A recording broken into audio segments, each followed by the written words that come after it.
Boa noite, meus alunos da terceira série. Bom, na aula passada eu enviei para vocês uma apostila, a qual nós falei pedir que vocês fizessem uma leitura. Bom, nós começaremos o conteúdo nosso do segundo bimestre com o poder das oligarquias, mas nós temos que entender alguns fatores que levam a esse poder. O Brasil, após a sua independência, ele passou a ser governado pelo Império, o imperador Dom Pedro I, com a renúncia de Dom Pedro I em favor do seu filho, Dom Pedro II, Dom Pedro de Orleans, filho, né, segundo, ele, por ser menor, o Brasil passa a ser governado por uma junta militar.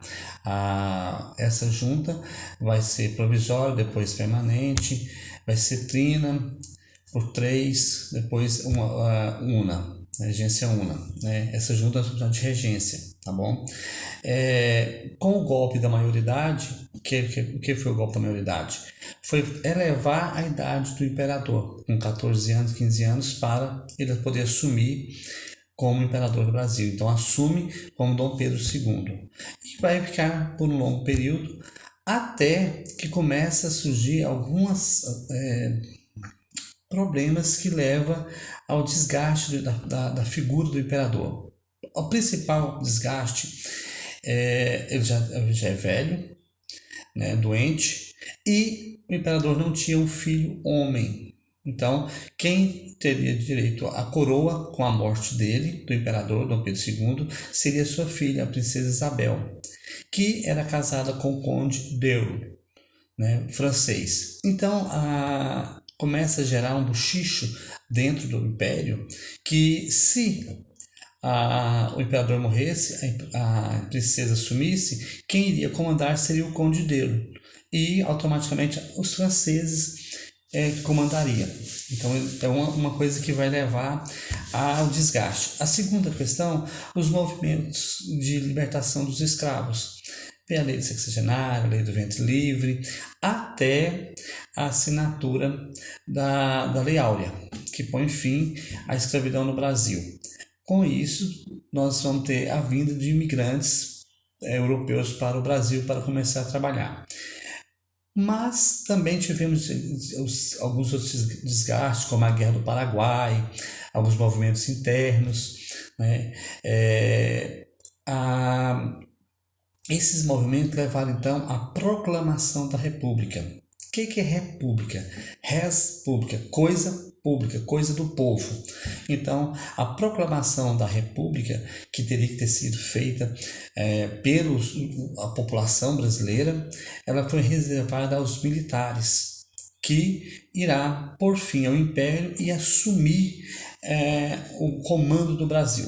Esse comando vai ficar na mão do governo provisório, depois pelo governo do Deodoro da Fonseca e depois Floriano Peixoto.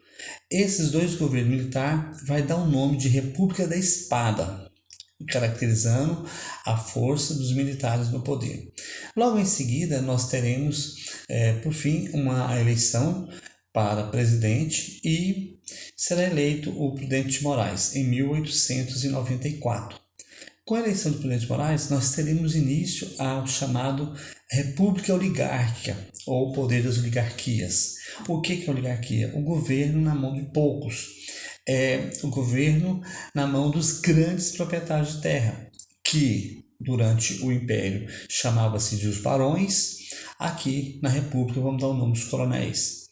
Tá? Então esses grandes proprietários vão influenciar a política brasileira, principalmente em dois estados, São Paulo e Minas Gerais, que terão a grande força da economia nesse período. O leite e o café. Tá? Os produtores de leite e produtores de café são os grandes movimentadores da economia brasileira. E a política, então, desse período vai ser chamada de o poder das oligarquias ou a República Café com Leite, tá bom? Porque é dominada por esses dois estados, tá bom? Os dois grandes produtores de café e de leite do Brasil. É preciso lembrar que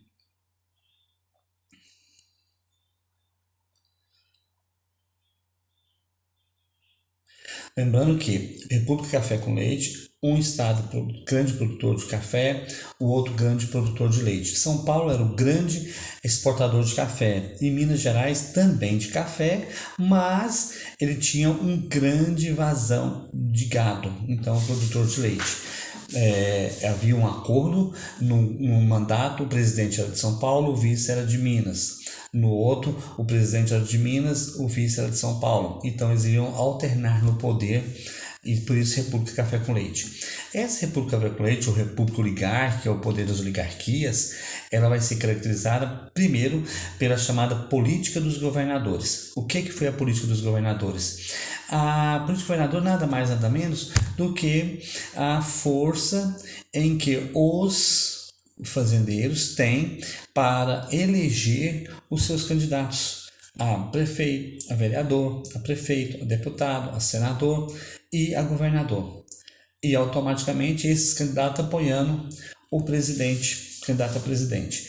É o período que vai perdurar de 1894 a 1930. Então o período vai ser a República Café com Leite ou a República Oligárquica, tá?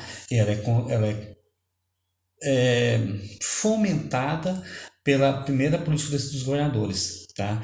Que nada mais nada menos do que isso que eu falei para vocês, a grande força dos fazendeiros. Essa força vai se tornar em alianças políticas, alianças administrativas, das elites regionais. Por exemplo, aqui em Aparecida nós temos um fazendeiro muito grande, muito forte, o seu Antônio Elias. Ele, muito produtor de gado, muito grande a fazenda, muito gado, então ele vai dominar a região. E aqui ele apoia para prefeito o Gustavo Mendanha e para governador o Ronaldo Caiado. Então ele vai trabalhar para que todos da região votem no seu candidato. E automaticamente ele sendo eleito, ele fica tendo o comando da região politicamente, de indicação de cargos e de favorecimentos também, de acordos. Tá? Nós temos em seguida o que nós vamos chamar para esse fortalecimento dessa política dos governadores dentro da República Café com Leite, nós teremos o chamado coronelismo e clientelismo. Coronelismo é o poder dos fazendeiros. Lembra que eu falei para vocês que no Império Brasileiro nós tínhamos os barões do café, os grandes barões que eram os proprietários de terra. Com o fim do Império, esses títulos monárquicos foram confiscados, foram tirados. E esses grandes proprietários de terra compraram para si, adquiriram para si o título de coronel. Por isso, coronelismo. Então, o coronel fulano de tal tem o poder dessa cidade e o outro coronel tem poder. O que for mais forte ganhará a eleição. Quem influenciar mais ganha a eleição. E para influenciar é o que nós vamos chamar de clientelismo. O que é esse clientelismo? A proteção. Quem trabalha na minha fazenda, quem mora na minha fazenda é meu cliente, vota no meu candidato. Aí os que vêm para a cidade, quem consegue, o coronel que consegue influenciar mais do gente da cidade, for mais compadre, padrinho, conseguir eleger mais vereador, mais o prefeito, ele consegue dominar a região. Então, são clientes do coronelismo, o clientelismo, tá bom? Isso vai configurar no que nós vamos chamar de voto de cabresto. O que é voto de cabresto? Na eleição, o coronel, comandava as pessoas que iriam votar. Já tinham jagunços. O que é jagunços? A milícia própria do coronel. Quem fazia segurança seriam os guardas, soldados do coronel.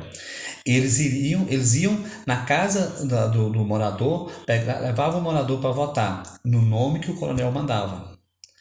Então, por isso o voto de cabresto. O que é o cabresto? É aquele negócio que a gente coloca no cavalo, na égua, no burro e para andar de carroça, em que tampa a visão de um lado e do outro, só vê a frente, só vê onde eu mando. Por isso que dá esse nome, esse tipo de voto, que votava em quem o coronel queria. Se o coronel descobrisse que fosse traído, ele podia mandar matar, expulsar da terra. Era um completo desmancho, né, de poder, desmancho de poder. Tá? Ou, vale lembrar que a eleição ela era secreta, mas influenciada o voto pelo o coronel devido ao clientelismo, ao favorecimento dessas pessoas, o apadrinhamento do coronel com essas pessoas. O voto de cabresto, ele é uma prática que vai perdurar por muitos anos. Até hoje,